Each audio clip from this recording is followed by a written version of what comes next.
Hi everyone, welcome back to another video from Trading for Beginners. Today we are going to be learning how you can switch to dark mode on fastbull.com website.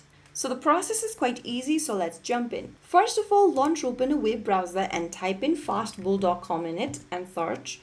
Make sure that you are logged into your Fastbull account by entering your login credentials. Once you're signed into the homepage of Fastbull, go ahead and click on your avatar at the top left corner from the home screen and then select the toggle menu right next to dark mode. Once you switch on the toggle menu right next to dark mode, you have successfully turned your Fastbull interface to dark color. Now you are using Fastbull in dark mode. The dark mode is easier on the eyes at night. You'll see a cleaner chart appearances and you can better focus while trading.